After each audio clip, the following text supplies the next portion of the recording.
Good morning, Aggression Hall. We're coming to you live this Friday, 26th day of September, bringing you Morning Matters because your mornings matters. Get to the stories that matter today. Tropical cyclone Opong has made landfall in eastern Samar and has now weakened into a severe tropical storm as it crosses Masbate. Former DPWH Undersecretary Roberto Bernardo links Senator Cheese Escudero and other lawmakers in the flood control mess. And Filipina tennis star Alex Iyala cruises into the Qingshan Open quarterfinals, dominating Japan's bet in straight sets. Welcome to our program, Morning Matters, where we talk about the issues you need to know for the rest of your day. Now, first on the agenda, bombshell after bombshell rocked the Senate Blue Ribbon hearing yesterday.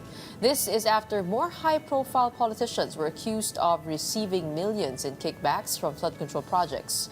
Here is a report. Ako po ay umaamin sa aking maling nagawa. Nakagawa po ako ng pagkakamali at pinahintulutan ko po ang aking sarili na maging kasangkapan sa pagpapatupad ng isang masamang gawain. Handa po akong gawin ang lahat ng nararapat upang maiwasto ang aking kamalian. That's what resigned Public Works Undersecretary Roberto Bernardo said before making his revelations at the Senate Blue Ribbon Committee hearing on Thursday. It was Bernardo's first time attending the hearing.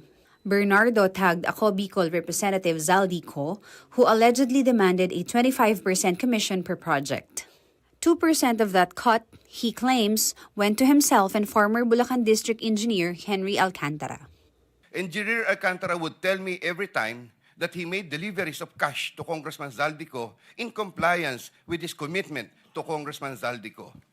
Senator Cheese Escudero was also linked through his close friend and campaign contributor, Maynard Ngu. Bernardo claims he personally handed over 160 million pesos to Ngu, allegedly meant for Escudero. The delivery of the 160 million for Senator Cheese referred to in paragraph 17 of my affidavit happened sometime in the first quarter of 2025. Bernardo claims Revilla asked for a 25% cut from multiple projects amounting to 125 million pesos delivered in cash to his Cavite home. Former Senator and now Makati Mayor Nancy Binay was also named, with her staffer Carlene Villa allegedly asking for 15%. Bernardo alleges that 37 million pesos was delivered to Binay's residence in Quezon City. And in another explosive claim, a total of 427 million pesos in kickbacks were supposedly requested for the office of the Executive Secretary through DepEd Yusek Trive Olayvar. But another witness dropped even more bombshells. Orly Guteza, a former security consultant to Zaldico, testified that he personally handled dozens of suitcases, each containing up to 48 million pesos in cash. He claims 46 suitcases amounting to over 2.2 billion pesos were delivered to Cos House in Pasig. Guteza also pointed to former House Speaker Martin Romualdez saying 35 suitcases went to McKinley residence in Taguig. Other deliveries, he said, were made to Forbes Park, Malacanang Aguado's residence, and even to businessman Michael Yang's former property. Ang bawat malita ay may lamang humigit kumulang 48 million pesos. But those names have begun to push back. Escudero denied the allegations and described them as a well-orchestrated plan to attack the Senate and divert public attention from the real culprits. Binay also dismissed the claims and said she was surprised to be linked to DPWH anomalies. She stressed that her record in public service has always been above board. Benguet Representative Eric Yap was accused by Guteza of delivering cash to Co, also denied the claim. Meanwhile, Bersamin denied any involvement in DPWH budget allocations or dealings with Bernardo. Romualdez also branded the claim as a complete fabrication. He dismissed Guteza's testimony as political and coached, and noted that the witness was presented by Senator Rodante Marcoleta, a known Duterte ally. Following the hearing, the National Bureau of Investigation has recommended a filing of malversation charges against Escudero, Binay, and Romualdez over alleged kickbacks in public work projects. House Chief Communications Officer Ace Barber said Speaker Boji D has not yet received any update on the medical condition of Representative Zaldi Co. The Speaker is also unaware of reports claiming that Co is in Madrid. Barbers added they are awaiting an official statement from Co's office. Meanwhile, Barbers noted that there appear to be inconsistencies in the expose of the former security officer of Co, who alleged delivering suitcases of money to Representative Martin Romualdez at least 3 times a week. Hindi rin natin alam kung ano yung latest status and whatever information related to his medical condition, and we'll be expecting information to be shared by his office soon, no? Especially after he is informed or he is aware already of the cancellation. In weather, Opong has weakened into a severe tropical storm following its landfall over eastern Samar. As of 5 a.m. this morning, Opong was spotted in the vicinity of Palanas in Masbate. It is packing winds of 110 kilometers per hour and gustiness of up to 150 kph. Pag-asa says Opong will continue to traverse Masbate, Sibuyan Sea, southern Calabarzon, and northern Mimaropa. Re-intensifying is also highly likely once Opong emerges over the West Philippine Sea late evening today or tomorrow morning. Meantime, signal number 3 is hoisted over parts of Luzon and Visayas, including Sorsogon, Masbate, and areas in Samar.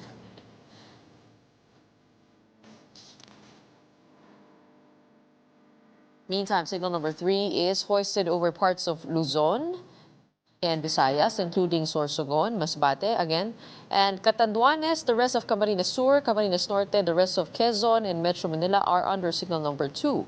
The rest of the areas are flashed on your screens.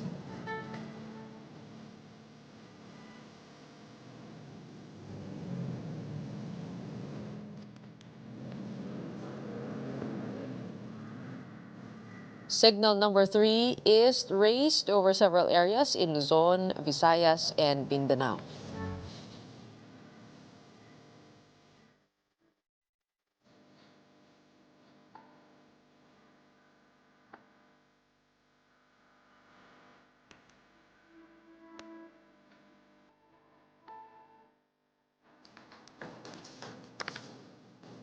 Meanwhile, the palace has suspended classes at all levels, as well as government office work in several areas today, September 26, due to severe tropical storm Opong.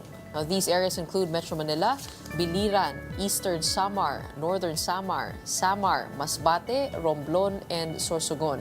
Classes are also suspended at all levels in Aklan, Albay, Antique, Batangas, Bataan, Camarines Norte, Camarines Sur, Capiz, Cavite, Catanduanes, Guimaras, Iloilo, Laguna, Leyte, Marinduque, Negros Occidental, Oriental Mindoro, Rizal, and Quezon. Meanwhile, several domestic flights have also been canceled due to Opong, and these are now flashed on your screen.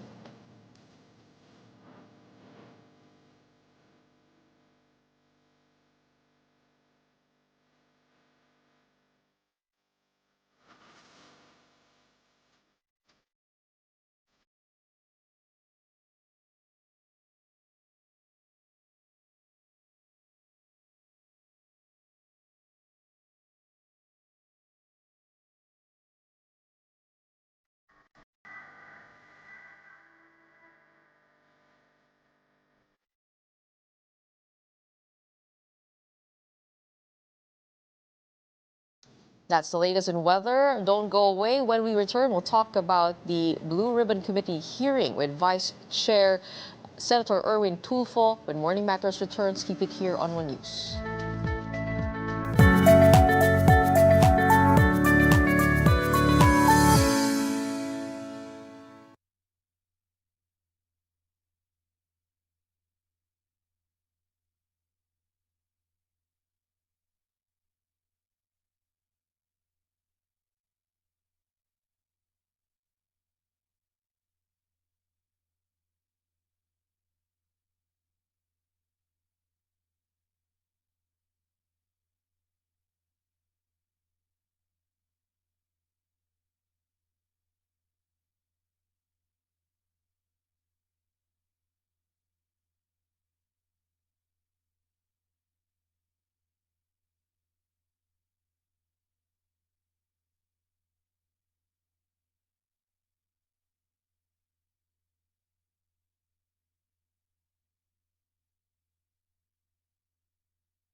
Good morning, I'm Gretchen Ho, and here at Morning Matters, we talk about the most pressing issues and give you the context behind the headlines.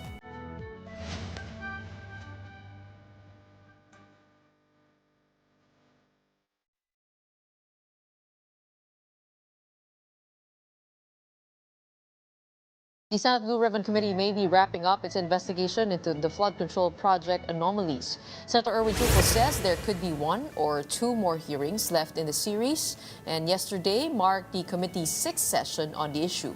Meantime, Tulfo said that if it were up to him, he would temporarily remove parliamentary courtesy to send invitations to concerned parties.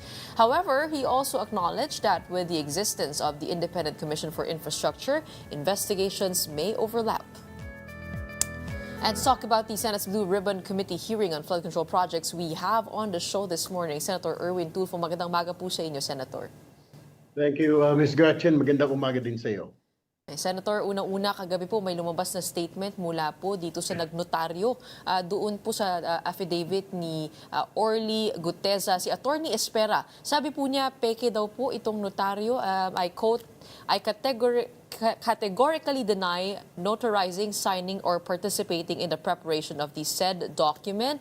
The signature and notarial details attributed to me are falsified and unauthorized. How do you think does this affect the statement of the witness?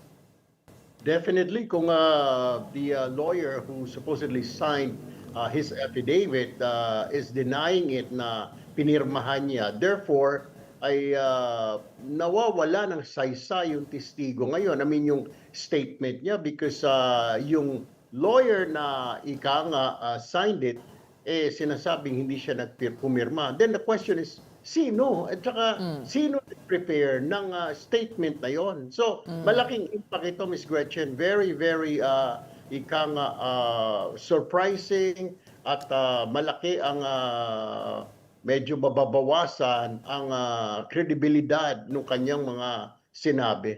Oo nga po, malaki yung dagok no, dun sa kanyang testimonya. Pero does it change things given na nag-testify po siya under oath kahapon? Kailangan po ba niya, kumbaga, i-refile itong kanyang affidavit? We will have to invite him sa next hearing. I don't know when. I still have to consult with our chairman, Senator Ping Lacson, kung kailan yung next hearing. Pero definitely, he's already aware, including the Senate President, doon sa pahayag ng attorney last night. So I guess definitely we will have a meeting or a hearing soon at maimbitahan itong tao nito because we have a lot of questions now. The thing is, we will, ako mismo, I'll ask him, I mean, bakit mo sinabi, bakit nakapirma dito itong attorney na ito, ngayon tinatanggi? O, totoo ba ito? So, we will have to ask him kasi, and then tell him, inform him na nawawalan tuloy ng saysay itong mga sinabi mo because dito pa lang sa pumirma ng attorney na affidavit mo ay tinatanggi na pumirma siya dyan. So, malaking question mark ngayon. Medyo mabibigat nga po ang kanyang mga statement kahapon, specifically linking the former House Speaker Martin Romualdez to the whole flood control fiasco. His name has been mentioned already. And does his involvement add up to you? I mean, kahapon po sabi po ninyo, mukha naman po siya nagsasabi ng totoo. Kailangan lang maging consistent dito sa mga pahayag. O meron pa po kayong nakikitang butas dito o meron pa po ba kayong hinahanap na detalye that raises questions? Yeah, yung delivery nung kasi may mga nagte-text sa akin, may mga lawyers, yung lawyers ko while they were behind me, they were texting me na parang nakakapagtaka, Sen, bakit ganon? Ilang sasakyan ba? Kung 17 suitcases na hanggang bewang niya, hindi basta-basta magkakasya yung 17 na yun sa isa or dalawang van lang. Let alone yung sinasabi niyang nag-deliver sa kanila sa bahay ni Saldico nung siya ang tumanggap noon ay 46 suitcases. Ang daming van noon o ang daming truck or kailangan mo ng truck. Siyempre magtataka na yung security ng Valle Verde 6. So what we're going to do, we will ask him or if not, we will subpoena the CCTV of Valle Verde 6 kung may ganun nga kadaming sasakyan. Kasi kung isang sasakyan lang, we don't believe na kakasya kahit anong van pa. 46 na malalaking suitcases. Hindi kakasya. Kailangan mo na ng container van siguro. Or the least, isang maliit na mini truck, Miss Gretchen. Ito pong bahay din po sa Forbes Park, yan din po ba hihingan din yun ng CCTV? Definitely.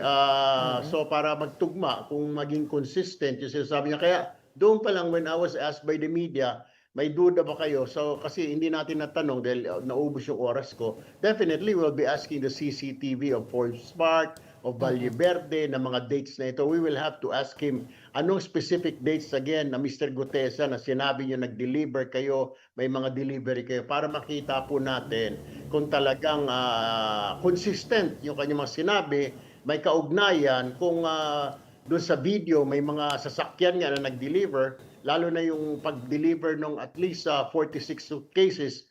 Nakita ko ngayong umaga, maraming nagre-react ng mga netizens. They're saying, how can it be possible na isa, dalawa sasakyan? So very glaring yun, Miss Gretchen. Dapat at least mga, sila Bryce nga, 20 suitcases lang, 7 van na kaagad. So this one must be around 15 or 20 na vans. Magtataka yung security Doesn't ng add up. Bolivar. Pero that data po is available, yung CCTV. Confident naman po kayo na nandyan?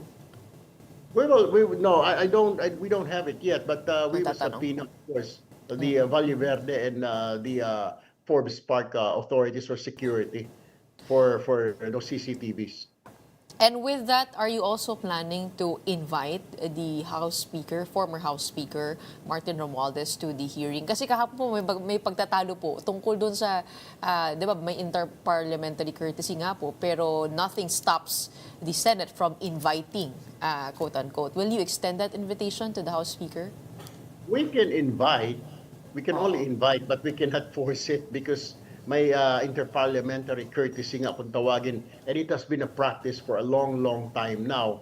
Na we cannot invite congressman in the Senate investigation.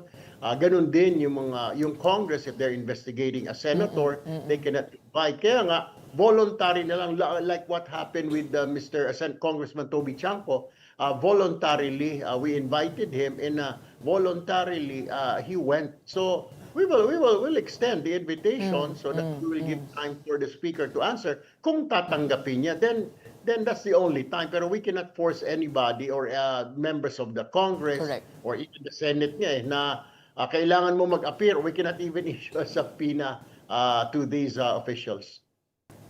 Pero meron na po bang nagpahiwatig sa inyo na gusto po nilang mag-appear dito? Because sa kanya-kanya po silang release ng statements of denial yesterday, which was expected, pero meron na po bang nag-reach out? Well, wala pa naman, pero trabaho kasi ng ng committee secretariat yon, yung invitation upon the instruction, of course, of our chairman, Senator Ping Lacson. Pero like I've said, kung ako lang masusunod, gusto ko, baka pwede, alisin muna natin isang tabi interparliamentary courtesy na ito. And this is I think, the right, hindi naman proper, kundi isa sa mga forum where they can air their side. So that's what I was looking at na dito sa Senate, you can air your side, di ba? Though it might not be the proper forum kasi airing your side should be done sa mga court of law. So nakikita ko, kung tatanggapin nilang invitation, Ms. Gretchen. Kung kayo po ay mapagbibigyan, sino po ang gusto niyo pong ma-invite? Lahat po ng mga binanggit, di ba? Para matanong natin sila from Speaker of the House, si Ginoong Saldico, talaga yung mga tao are waiting for him. Lahat ng binanggit, pati ni Gutesa, kung lahat yon ng mga personalities na yon. Pati nga siguro yung mga senador, narinig na natin yung dalawa na nagsalita na, si Senator Joel before and Senator Jinggoy. So, kung po pwede lang. Pero pag-uusapan ito ng Blue Ribbon within the next few days, siguro sa Monday, paano ito, yung direction natin, lalo pat lumabas itong attorney na dinidisown niya yung kanyang pirma doon na hindi siya nakapirma doon sa sworn affidavit ni Gutesa.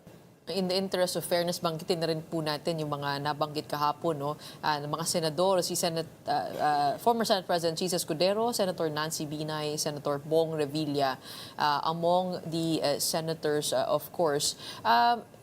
Si Senator Mark Villar din po ay nabanggit, no, bilang siya daw po yung behind the promotion of Yusek Bernardo. Tingin niyo po ba siya din po ay dapat magsalita kasi marami pong nakakapag-observe na hindi po yata siya nababanggit dito. Hindi po nabibring up yung kanyang pangalan.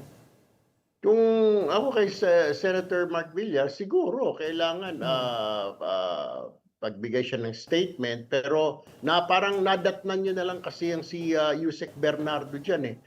Di ba, he rose from the ranks, sabi niya, laborer siya, umakyat siya ng umakyat, naging assistant secretary yata during the time around 2017 if I'm not mistaken. So na-promote siya ng parang rose from the ranks. So na-promote siya noong 2017 na lang during the Duterte administration under the leadership of Senator then Secretary Mark Villar.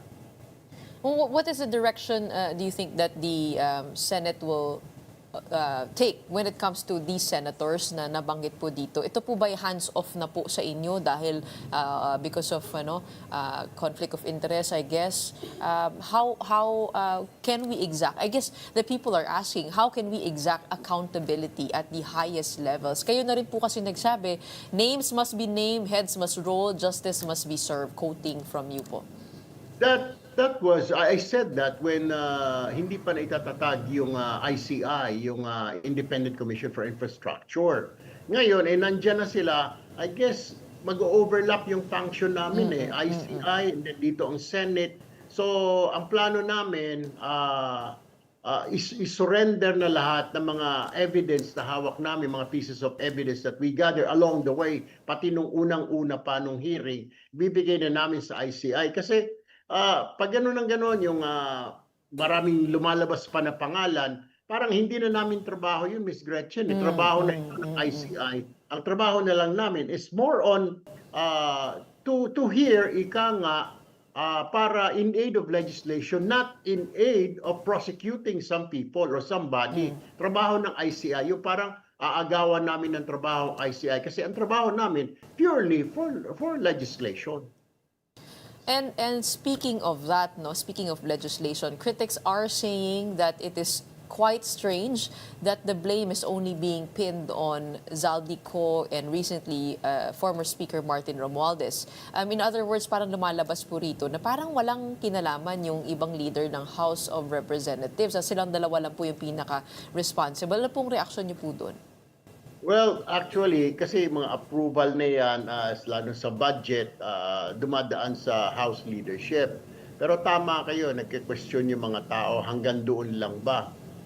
Yun talaga yung proseso. Tapos yung mga pagdating sa BICAM, yung leadership din, yung finance committee ng Senate, pati yung sa Congress, yung appropriations. So, we have to really look into this, Ms. Gretchen, kasi we have to avoid this from happening again. Kasi remember, di ba, in 2013, nangyari na ito ang tawag dito, pork barrel. Ngayon, binago lang yung DPWH, ang tawag leadership fund. Hindi rin ako sang-ayon Dapat wala na leadership fund. Ibigay mo na lahat yan dyan sa agency and let them implement the project. Not us. Walang dapat kinalaman ng politiko. Ang plano namin, we have to come up with a law, legislate a law, na ang pwedeng gawin lang ng congressman, ng senador, ituro niya kung sasabihin ng mayor na kung kailangan ko ng tulay dito sa bayan ko, then all we can do is just tell the secretary, siguro upon the letter of the mayor, through congressman ganito, then sasabit lang sa DPWH. Pero hindi yung personal na bibigyan mo ng pondo yung congressman, bibigyan mo ng sariling pondo yung senador. Wala kasi we're legislators. Hindi naman kami part ng DPWH. Bakit mo bibigyan ng pondo ang isang mambabatas? Kaya nga mambabatas, gumagawa dapat ng batas, hindi yung gagawa ka ng infrastruktura. That's not our territory, Ms. Gretchen. Ay, tama naman po kayo doon. Ayun nga lang, mga Pilipino usually cannot identify ano yung role ng legislator at saka sa executive, no? Which I think is a different topic altogether. But in the 19th Congress, kayo po ay deputy majority leader noon. Hindi niyo po ba parang naamoy itong mga milagrong nangyayari sa budget? I mean, dumaan din po ito sa small committee and then napag-usapan din po ito sa plenaryo. Wala po ba kayong nakita na parang biglang pag-bloat ng mga numbers? Hindi kasi ako part ng appropriations committee. Hindi rin ako kasama sa bicameral conference. Ang trabaho ko noon as deputy majority leader, as a communications director, yung mga media releases, public information, yun ang assignment na nakuha ko. So pagdating doon sa budget, I wasn't included. Iba yung trabaho kasi nila. Iba rin yung sa akin. Yun yung assignment ko for communications and coordination with the media, with yung mga press releases ng Congress na ipapalabas sa media. And speaking of the BICAM, hindi po ba wala naman pong maaprubahan kung without the knowledge of the 4 highest people involved, which is yun nga po yung House Speaker, Senate President, Finance Chair, si Senator Grace po yun, and then also, yun, si Zaldico po yung counterpart sa House. I mean, hindi po ba yung 4 na yan ang responsible dun po sa budget na lumabas? Tama ka. I mean, yung 4 na yan, kaya nga we're conducting this hearing, lalo dito sa Senate, na paano natin maiwasan na very transparent na from now on yung paggawa ng budget from start to finish, from the NEP, pag sinabmit na sa House and then sa Senate, na pwedeng sundan ng mga tao, na pwedeng i-publish dyan para makita ng public na kung sino ang naglagay, kung magkano. In fairness doon sa mga constituent, kunwari yung mayor nila, nag-request ng ganito, ikinarga ni congressman doon sa NEP. So, mas maganda yung ganun eh. Dapat, for transparency, dapat i-publish talaga. Makikita ng mga tao, pag pindot nila, they go to that website ng government o ng Senate, ng Congress, makikita nila kung ano ang mga nilagay ni District Congressman, ano yung kanyang mga request. Makikita mo kasi doon sa NEP kung anong mga ni-request or after na sa before the BICAM, makikita mo doon lahat, Ms. Gretchen. Ano po yung nakikita niyong dahilan kung bakit yung mismong sa NEP pa lang, nadadagdagan na po dun? Does that mean somehow the executive can be involved here? Kasi galing po sa kanila yun, hindi po ba? May problema nga talaga doon. Dapat doon pa lang sa NEP, wala pa kasi that's the President's budget. I have been a secretary, Ms. Gretchen, of DSWD, like around, if I'm not mistaken, May or to June. The Office of the President would already inform the department heads and said like, magkano requirement na kailangan nyo, magkano budget. So we submit it and then there's a breakdown kung saan pupunta yon X amount, 200 billion kailangan ng ganito, ng DSWD, etc. or 150 billion. Saan mapupunta yun? There's a breakdown. So titignan ng Pangulo yon and then pag-aaralan, siya mismo nagbabawas-bawas na siya doon. Pag labas ng budget ng NEP, may either binawasan niya o dinagdagan niya, then ipapasa sa Congress ngayon. Then the Congress will decide kung may mga additional sila. Yun na nga yung mga request ng Congressman para sa lugar nila, ng mga kalsada, mga tulay, ganun din pag-akyat sa Senate. Pero dapat, doon pa lang, hindi pa nakikialam dapat ang Congressman. Unfortunately, sa 2025, mukhang may mga insertions na, may mga flood control na. Bakit alam ba ng sekretary yun? Ibig sabihin, may mga bumulong na sa sekretary na lagyan mo naman ako dito. Dapat hindi pa, Ms. Gretchen. Tama po kayo. At ito nga po ay lahat lumalabas po sa inyong mga pagdinig. Talaga po bang 1 to 2 sessions na lamang ang gagawin ng Blue Ribbon Committee? Kasi mukhang marami pa pong dapat maisiwalat. Yeah, ang problema kasi, Ms. Gretchen, sasabay na tayo sa mga budget hearing next week. Pero baka sumingit kami ng isa ngayon dahil dito sa nangyaring pagsiwalat ng isang abogado na hindi siya yung gumawa at pumirma sa affidavit ni Gutesa. So we might have another hearing. Pero depende na rin yan sa desisyon ng aming chairman, si Senator Lacson, kung kailan siya magpapatawag ng hearing. Pero I believe this is urgent kasi ang daming binanggit ng testigo na yon, pagkatapos biglang sasabihin ng isang attorney, hindi ako pumirma dyan, hindi ako gumawa ng affidavit niyan. They may question doon sa testimony ni Gutesa. So I guess, kung ako tatanungin, kailangan may isang hearing muna bago kami mag-break para sa budget hearing. Kasi kailangan na namin madaliin itong budget hearing din, which kailangan matapos namin by November, Ms. Gretchen. Kayo po ba ay naniniwala na qualified to be a state witness si Yusek Bernardo given his statement at ang mga diskaya? Well, it will be the job of Secretary Remulla ng DOJ, ng NBI. Trabaho na nila yun. Basta kami, we will just recommend to them. Actually, ang recommendation namin, not state witness.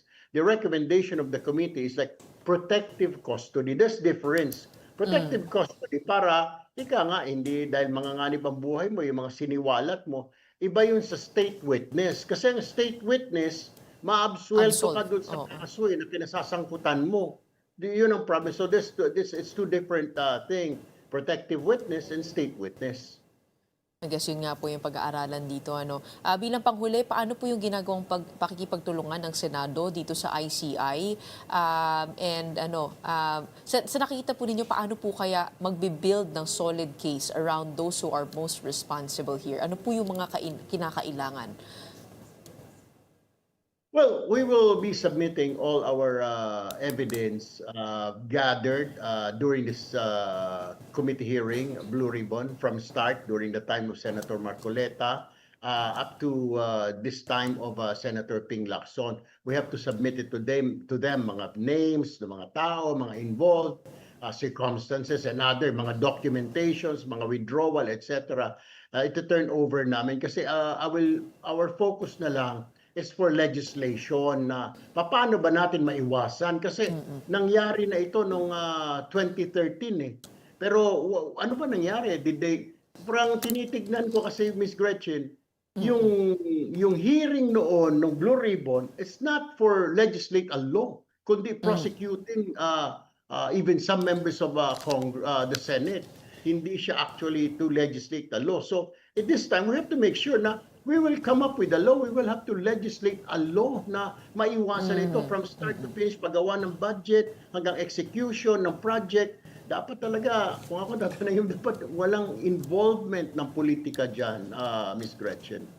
We are with you in that direction. Naghahanap po ang taong bayan ng ngipin sa batas po natin at people will be held accountable. At hindi po katulad nung dati na naabsuelto lang eventually ang mga salarin. But in the meantime, we will leave it there. Maraming salamat for joining us this morning and answering our questions. We have the Vice Chairman of the Blue Ribbon Committee, Senator Erwin Tulfo. Thank you, Ms. Gretchen. Meanwhile, tensions flared at the House of Representatives following an exchange between Cavite 4th District Representative Kiko Barzaga and House Deputy Speaker Janet Garin. A video posted online shows Barzaga greeting Ilocos Norte Representative Sandro Marcos before asking about a supposed case involving his uncle, former House Speaker Martin Romualdez. When Marcos did not respond, Barzaga made a snide remark, prompting Garin to intervene. Barzaga filmed the incident himself, which has now gone viral on social media. The tension comes amid ethics complaints filed by and against Barzaga by Deputy Speaker Ronaldo Puno. And for that, we have on the show House Deputy Speaker Janet Garin to tell us more about that incident. Congresswoman, welcome to Morning Matters. Good morning, and thank you for inviting and calling me, Gretchen. Okay. Kung unang-una, ano po ba nangyari dito? No? Kasi nakikita po natin yung snippet lamang dun sa video. Pero kayo po nakakaalam, I guess, the context around what happened.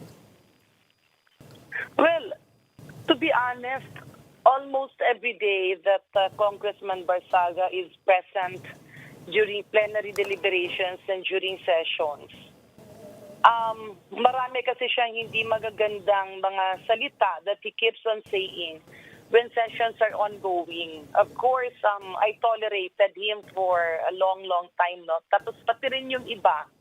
And even if he would insult some of the members, mangi-insulto siya or meron siyang mga hindi magandang sasabihin, we tolerate that. The bottom line of all of this actually is the fact that he really wants to be Speaker of the House.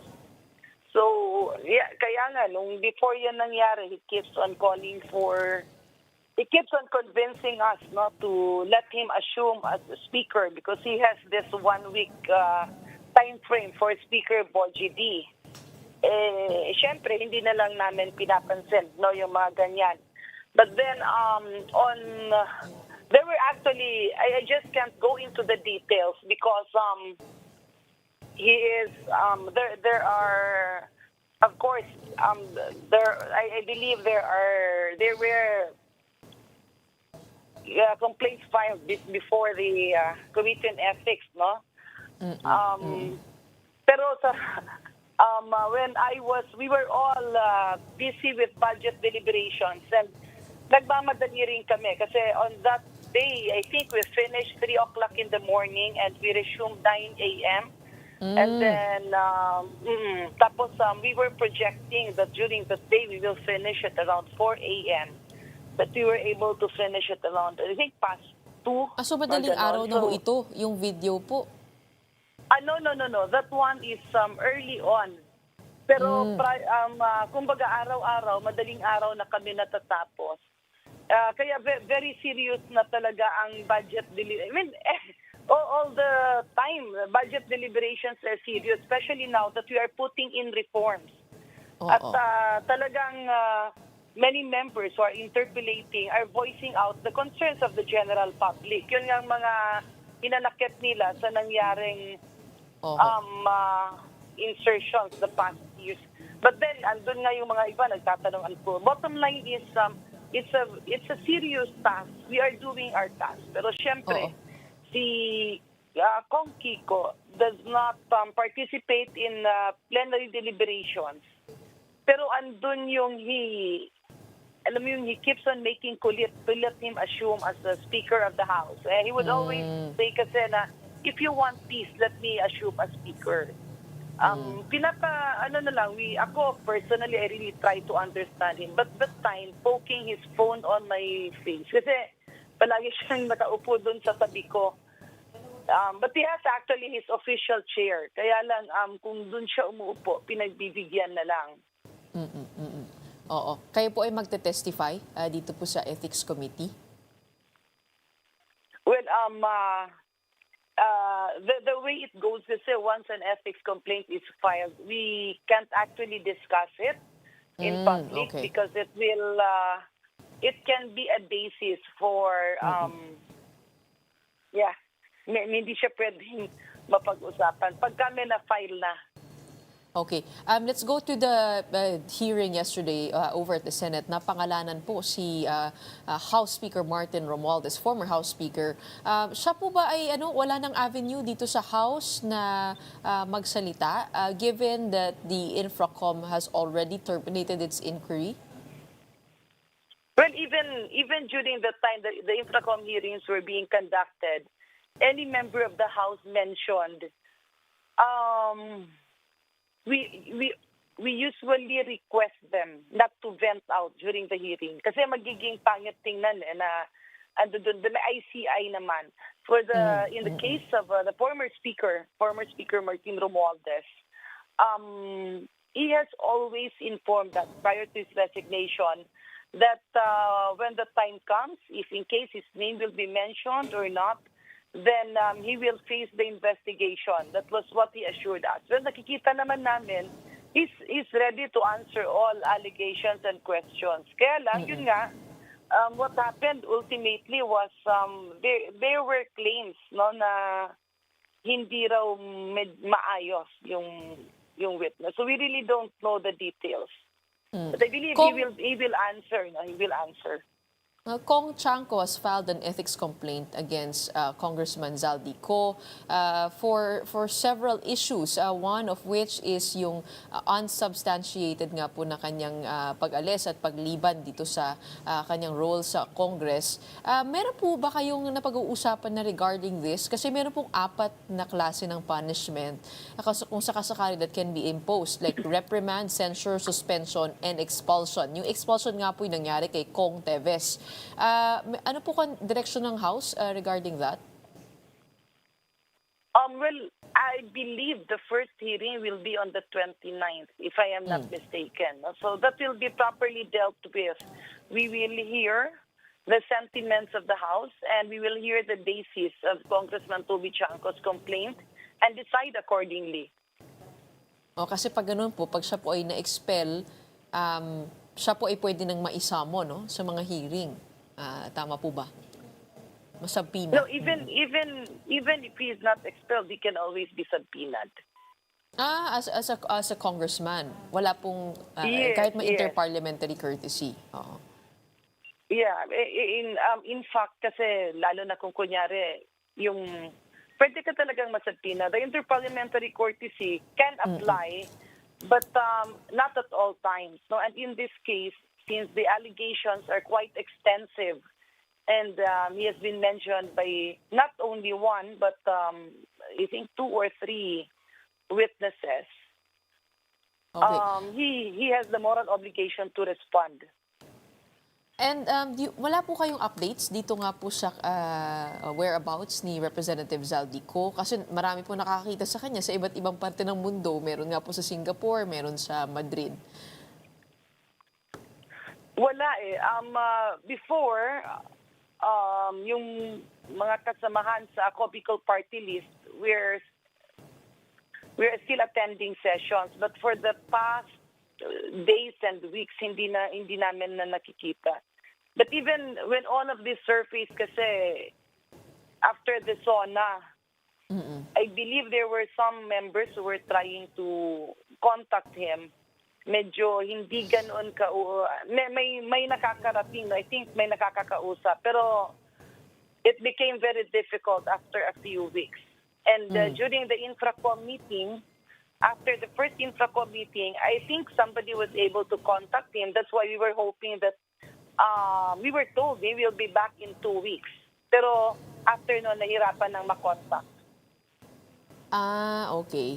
Oo. And bilang paghuli ho, no, ito nga pong hearing po ng Infracom ay terminated na. Pero people are asking what are the findings? I mean, in aid of legislation, what are possible laws that could be proposed or bills that could be proposed here? Kasi baka doon na po ba nagtatapos yun?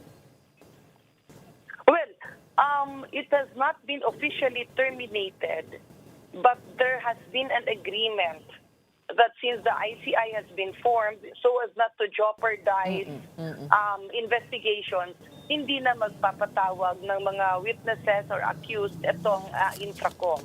But legislative-wise, ang nakikita natin dito napaka-importante, maraming nakalusot. Let's put it this way.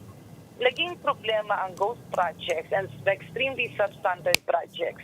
Kasi ang daming ahenta yung bentahan, the selling of projects that made it very expensive, na hindi na talaga makatarungan. How can that be resolved? We have to go back to the master plan. Pag flood control kasi may master plan yan. Even the rock netting, meron niyang master plan. Konting-konti lang mga lugar na pwede niyang paglagyan. Even farm-to-market roads. Now, if that master plan is being followed, yung areas ng projects na yon is extremely needed, and the expense is commensurate to the cost. No? Kasi pag kailangan, andun talaga yung, let's say if it's flood control, talagang andun yung malakas na tubig na talagang babahiin. So, hindi mo pwedeng dayain ng ganun-ganun lang. And I believe that updates to the LGUs concerned and even the legislators should be given by the DPWH. No? Oh. Pero hindi po ba yung budget process din ang kailangan maireforma rito? Actually, as Congresswoman Laila de Lima has expressed concern na baka ma-railroad na naman itong budget. Specifically with the Budget Amendment Review Subcommittee, she posted, susuriin nating maigi yung budget, hindi pwedeng niraratsada, hindi pwedeng bara-bara. Ano po yung pagbabagong ginawa po ninyo para hindi po mangyari muli yan dito sa 2026 budget?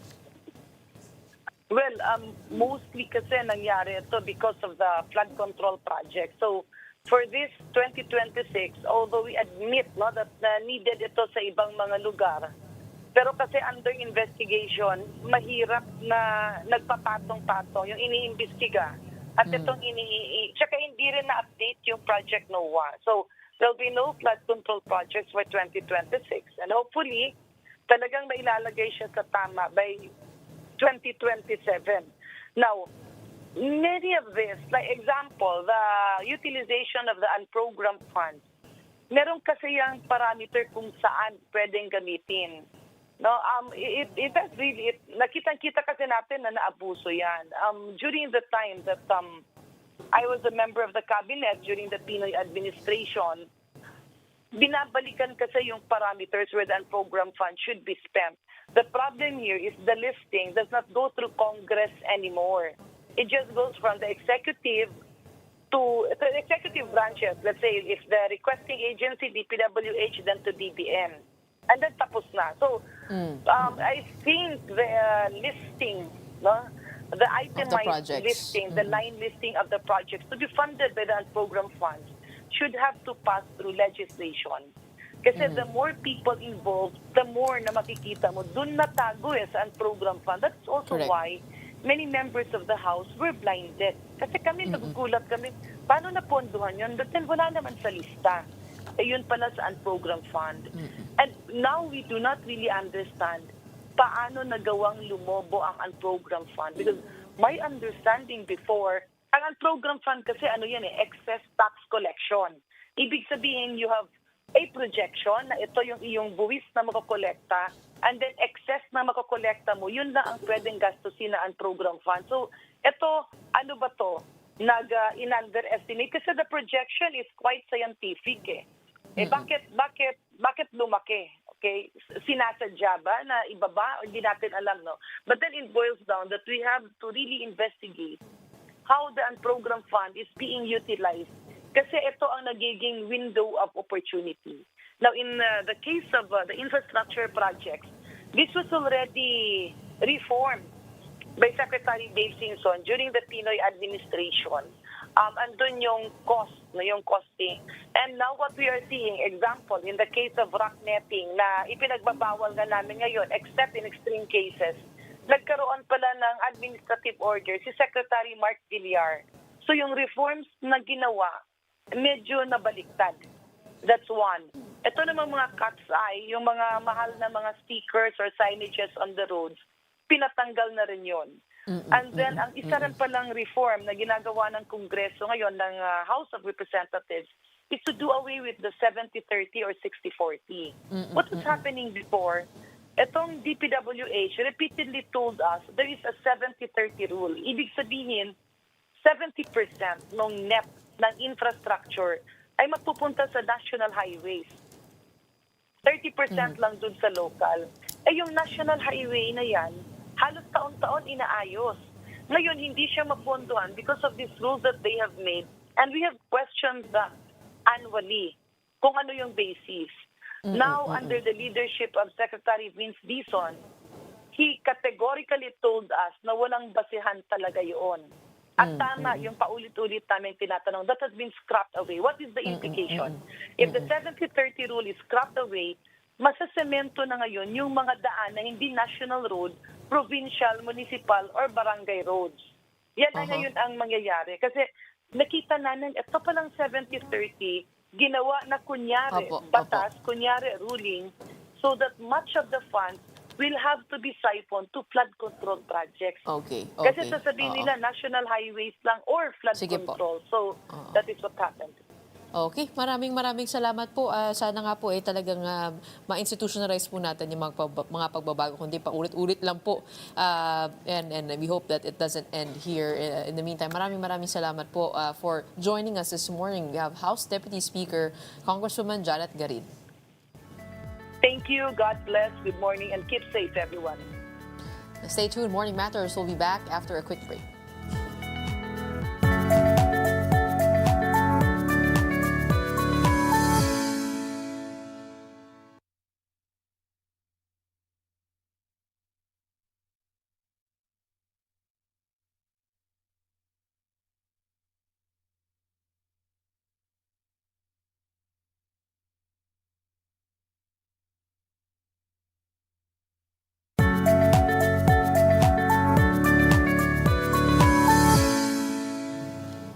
Welcome back. You're still watching Morning Matters here in One News. Several areas in the country continue to brace for severe tropical storm Opong, which has made landfall over San Policarpio's eastern Samar at 11:30 p.m. yesterday.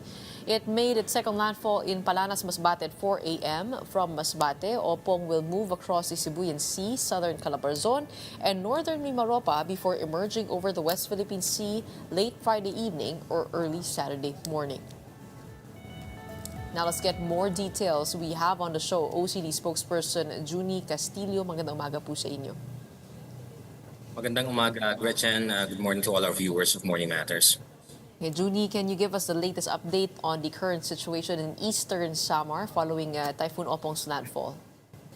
As we speak, Gretchen, it's ongoing. Our monitoring and our coordination with our OCD regional offices from Eastern Samar, as well as the Bicol region, especially in the province of Masbate, they mentioned to us, that this typhoon is really that strong, I mean, for all the other areas that will be traversed by this typhoon, pinaghahanda po talaga natin ang ating mga kababayan kasi ayon po doon sa mga nakausap natin, malakas po ang hangin na nararamdaman. Ganun din yung dulot na pag-ulan po nitong bagyong Opong. Okay. But meron na po ba kayong preemptive evacuations na pinagawa dito po sa mga areas?